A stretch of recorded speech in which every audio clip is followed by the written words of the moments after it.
홈팀 플럼 포메이션은 4-2-3-1이며 히메네스는 최전방에서 제공권과 위치 선점을 무기로 세컨드볼 연결과 마무리 모두에 관여하는 핵심 자원이다. 이어비는 측면에서 드리블 전개와 컷인슛으로 위협적인 장면을 자주 만들어내며 전방 압박에서도 적극적으로 기여한다. 조시킹은 이선에서 왕성한 활동량으로 공간을 창출하고 순간적인 침투와 슈팅으로 공격 루트를 다변화한다. 특히 플럼은 히메네스의 버티기와 이어비의 폭발적인 측면 돌파, 킹의 연계까지 맞물리며 전술적 밸런스를 완성하고 있다. 홈에서는 압박 강도와 전환 속도가 확연히 올라가며 상대 빌드업을 무너뜨릴 수 있는 구조가 뚜렷하다. 원정팀 맨유 포메이션은 3-4-3이며 마운트는 이선에서 왕성한 활동량과 순간적인 전진 패스로 공격 템포를 높이지만 최근 경기에서는 마무리 연계에서 기복이 크다. 쿠냐는 빠른 돌파와 저돌적인 움직임으로 상대 수비를 흔드는 자원이지만 지나치게 개인 기량에 의존하는 모습이 강하다. 브루노 페르난데스는 넓은 시야와 패스 능력으로 공격 전개를 책임지지만 압박이 강할 경우 패스 정확성이 떨어지며 경기가 끊기는 약점이 드러난다. 맨유는 3백 구조로 수비 안정감을 노리지만 좌우 측면 간격이 쉽게 벌어지고 후반으로 갈수록 뒷공간 노출이 잦아진다. 무엇보다 체력 저하와 집중력 저하로 인해 경기 후반 결정적인 순간마다 실점하는 패턴이 반복되고 있다. 플럼은 히메네스의 제공권, 이어비의 돌파, 조시킹의 침투를 앞세워 전술 응집력과 공격의 입체감을 동시에 확보하고 있다. 반면 맨유는 브루노의 패스와 쿠냐의 돌파가 있어도 전술적 조직력이 무너져 승부처에서 흔들릴 가능성이 크다. 홈의 이점을 등에 업은 플럼은 압박 강도와 후반 집중력을 무기로 삼아 경기를 지배할 수 있다. 이번 경기는 플럼이 전술 체력 심리적 우위를 앞세워 승리를 완성할 확률이 높다. 홈팀 칼리아리 포메이션은 3-5-2이며 피콜리는 제공권 장악과 포스트 플레이에서 강점을 보이나 순간적인 스피드 전환이 두뇌 압박이 빠른 팀에게는 자주 고립된다. 르본보는 측면에서 활발히 움직이며 크로스를 시도하지만 정확도와 타이밍이 떨어지면 공격의 흐름이 쉽게 끊긴다. 아도포는 중원에서 단순하고 안정적인 배급에 집중하지만 압박 강도가 올라갈 경우 패스 선택이 제한된다. 칼리아리는 수비 블록을 형성할 때는 견고해 보이나 후반으로 갈수록 간격이 벌어지며 상대의 빠른 전환 공격에 뚫리는 장면이 반복된다. 특히 무더위 속 체력 소모가 빠르게 드러나는 경향이 있어 뒷공간 관리에서 집중력 저하가 가장 큰 약점이다. 원정팀 피오렌티나 포메이션은 3-5-2이며 제코는 페널티 박스 안에서 위치 선정과 마무리에서 여전히 클래스가 살아있어 팀의 공격 핵심이다. 후센스는 좌측 라인을 오르내리며 오버래핑과 크로스 공급으로 공격 템포를 끌어올리고 세트피스 상황에서도 위협적이다. 구드문드소는 이선에서 전방 침투와 직선적인 드리블 돌파로 상대 수비를 흔드는 역할을 맡아 공격의 활력을 불어넣는다. 피오렌티나는 전환 속도가 빠르고 측면 활용도가 높아 상대의 압박을 흡수하고 빠르게 공격으로 연결하는 능력이 돋보인다. 특히 체력 관리와 로테이션 운영에서 비교적 안정감을 보여주며 경기 후반부의 흐름을 주도할 가능성이 크다. 칼리아리는 전환 속도의 한계와 후반 집중력 저하가 뚜렷하게 드러나며 체력 관리 문제로 인해 경기 후반에 붕괴되는 패턴이 반복되고 있다. 피오렌티나는 공격 옵션이 다양하고 전술적 응집력이 안정되어 있어 후반부의 차이를 벌릴 수 있는 여건을 갖췄다. 이번 경기는 칼리아리의 약점을 피오렌티나가 확실히 공략하며 승부를 가져가는 시나리오가 가장 현실적이다. 홈팀 코모 포메이션은 4-2-3-1이며 두비카스는 전방에서 연계와 제공권을 모두 담당하지만 압박 강도 높은 팀을 상대로는 고립될 가능성이 크다. 아다이는 측면에서 돌파 시도와 간헐적인 컷백을 노리지만 마무리가 떨어져 결정적인 위협으로 연결되지 못한다. 로베르토는 중원에서 볼을 안정적으로 배급하려 하지만 전개 템포가 느려 압박을 받으면 쉽게 끊기곤 한다. 특히 코모는 수비 라인이 올라갔을 때 뒷공간 관리가 취약하고 페널티 박스 안에서의 위치 선정이 흔들리며 후반 집중력 하락이 반복되고 있다. 결국 코모의 약점은 중원 전환 속도의 부재와 체력 저하가 맞물리며 강팀을 상대로 쉽게 밀리는 구도다.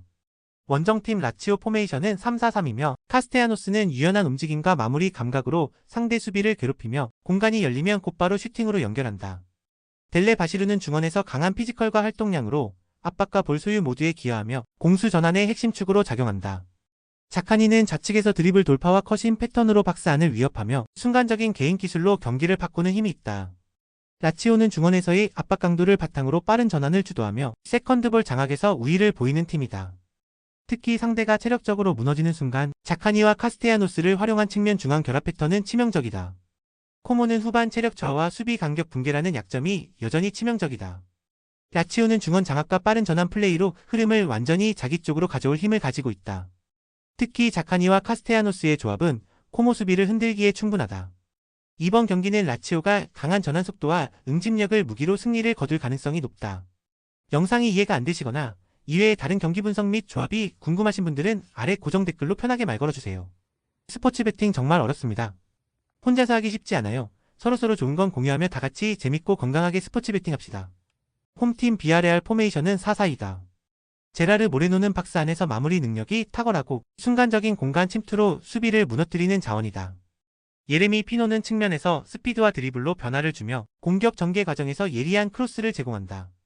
산티 코메사냐는 중원에서 연결고리 역할을 수행하며 템포 조율과 이선 침투까지 병행할 수 있는 자원이다. 무엇보다 비아레알은 홈에서 전방 압박을 강하게 펼치며 상대의 빌드업을 차단하는 능력이 뛰어나다.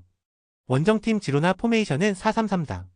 미오브스키는 제공권과 포스트 플레이에서 강점을 보이지만 고립될 경우 공격 기여도가 떨어진다. 치간코프는 우측에서의 돌파와 커트인 슈팅으로 위협적인 장면을 만들지만 수비 가담에서 약점을 드러낸다. 호엘 로카는 중원에서 안정적인 볼 배급과 템포 조율을 담당하지만 압박 강도에 따라 흔들리는 장면이 많다. 더 큰 문제는 주전 골키퍼 가사니가의 퇴장 징계로 인한 결장이다. 수비 라인 전체가 흔들릴 수밖에 없는 환경 속에서 빌드업과 세이브 모두 불안해질 가능성이 높다. 비아레알은 홈 이점을 활용해 강한 압박과 전방 완성도로 경기를 가져갈 수 있다. 반면 지로나는 주전 골키퍼의 결장이라는 치명적인 공백으로 인해 전체적인 수비의 안정감이 흔들릴 수밖에 없다. 결국 이번 경기는 비아레알이 경기의 흐름을 장악하고 기회를 놓치지 않으며 승리를 만들어낼 가능성이 크다. 홈팀 아탈란타 포메이션은 3-4-3이며 스카마카는 제공권 장악과 페널티 박스 안에서의 마무리 능력을 모두 갖춘 스트라이커로 연계 플레이에서도 안정감을 주며 공격의 중심축이 된다. 드카텔라에는 전방에서 순간적인 움직임과 공간 침투를 통해 수비 라인을 흔드는 역할을 수행하며 세컨드볼 상황에서 득점 기회를 창출한다. 파살리치는 중원에서 후방 빌드업과 전방 침투 모두에 관여하며 순간적으로 박스 근처까지 올라서서 결정적인 슈팅 타이밍을 가져간다. 특히 아탈란타는 전방 압박과 빠른 템포 전환을 통해 상대 수비를 흔드는 능력이 뛰어나며 홈에서는 더욱 과감한 공격 패턴으로 상대를 몰아붙인다. 또한 수비 라인도 3백 간격을 좁혀 안정적인 커버를 유지하고 있어 후반부 체력 저하에도 쉽게 무너지지 않는 특징이 있다. 원정팀 피사 포메이션은 3-4-3이며 모레오는 강한 피지컬로 버티면서도 제공권 경합에서 위협적인 존재감을 보이지만 발 및 전환에서는 세밀함이 떨어진다. 트라몬스는 전방에서 속도를 살려 공간을 파고들며 측면에서 컷백을 시도하는 패턴이 많지만 압박 강도에 따라 경기 내 기복이 크다. 에비션은 중원에서 볼을 배급하는 역할을 맡지만 압박의 약한 전개 패턴이 반복되며 탈압박 성공률이 낮아 흐름이 쉽게 끊긴다. 피사는 경기 후반 체력 저하가 자주 드러나며 수비 라인이 무너지는 순간 대량 실점으로 이어지는 약점이 뚜렷하다. 공격 루트 또한 단조로워 상대가 대비할 경우 창의적인 변화를 만들어내기 어렵다는 구조적 한계가 있다. 아탈란타는 전방 압박과 빠른 전환, 그리고 공격진의 다채로운 패턴으로 홈에서 강한 힘을 발휘할 준비가 되어 있다. 반면 피사는 탈압박 능력 부족과 후반부 체력 저하라는 약점을 극복하지 못하고 있다. 이번 경기는 아탈란타가 전술 응집력과 공격 완성도를 앞세워 반드시 잡아야 할 승부처다. 홈팀 유벤투스 포메이션은 3-4-3이며 데이비드는 최전방에서 공간을 침투하는 움직임과 빠른 마무리 감각으로 상대의 뒷공간을 위협한다. 콘세이상은 측면에서 폭발적인 돌파와 크로스 시도로 공격의 폭을 넓히며 1대1 상황에서 꾸준히 우위를 점하는 카드다. 쿠프 마이너스는 중원에서 안정적인 볼 배급과 순간적인 전진 패스로 템포를 조율하며 수비 전환 시에도 강한 압박으로 상대의 빌드업을 끊어낸다. 유벤투스는 전방 압박과 세컨드볼 장악에서 강도를 높이며 홈에서 높은 점유율을 바탕으로 상대를 몰아붙이는 흐름을 이어가고 있다. 특히 공격의 연계가 매끄럽고 후반 들어서도 전술적 응집력이 유지되는 강점이 두드러진다. 원정팀 파르마 포메이션은 3-4-3이며 펠레그리노는 제공권과 피지컬로 세트피스 상황에서 힘을 발휘하지만 오픈 플레이에서는 민첩성이 떨어지는 약점이 있다. 오르도네스는 왕성한 활동량으로 전방 압박에 기여하지만 결정적인 마무리 능력에서는 일관성이 부족하다. 베르나베 가르시아는 중원에서 볼 전개에 힘을 싣지만 상대 강한 압박에 노출되면 패스 정확도가 떨어지는 단점이 반복된다. 파르마는 전체적으로 공격 전개가 느리고 전술 구조가 단조로워 밀집 수비를 뚫어내는 창의성이 부족하다. 또한 원정에서는 집중력이 떨어지는 패턴이 두드러지며 경기 후반 체력 저하로 실점이 잦다. 유벤투스는 전방 압박과 빠른 전환, 그리고 좌우 측면을 활용한 다채로운 공격 루트로 경기를 지배할 가능성이 크다. 파르마는 공격 완성도의 부족과 체력 저하가 발목을 잡으며 원정 약세라는 구조적 한계를 드러낼 수 있다. 이번 경기는 홈 강세와 전술적 디테일을 무기로 한 유벤투스가 흐름을 완전히 움켜쥐고 승리를 만들어낼 시나리오다. 홈팀 오비에도 포메이션은 4-2-3-1이다. 론도는 제공권과 포스트 플레이에서 힘을 쓰지만 움직임이 제한적이라 빠른 템포 전환에 대응하기 어렵다. 차이라는 측면에서 직선적인 돌파와 스피드로 변화를 주지만 크로스 정확도가 들쑥날쑥하다. 1-2치는 이선에서 전진 패스를 공급하며 연결고리를 담당하지만 압박 강도 높은 상황에서는 쉽게 끊긴다. 알베르토 레이나의 퇴장 결장은 중원의 안정감을 크게 흔들었고 전술적 대응의 한계를 더욱 노출시키고 있다. 승격팀 특유의 투지는 있지만 후반 체력 저하가 두드러지면서 공격 반전을 기대하기는 힘들다. 원정팀 레알 마드리드 포메이션은 4-3-3이다. 음바페는 폭발적인 스프린트와 박스 침투로 상대 수비를 단번에 무너뜨리는 카드다. 비니시우스는 좌측에서 드리블 돌파와 순간 가속으로 공격의 균형을 흔들며 경기 흐름을 바꾼다. 발베르데는 중원에서 활동량과 볼 운반 능력을 앞세워 템포를 조율하며 세컨드볼 싸움에서도 우위를 가져간다.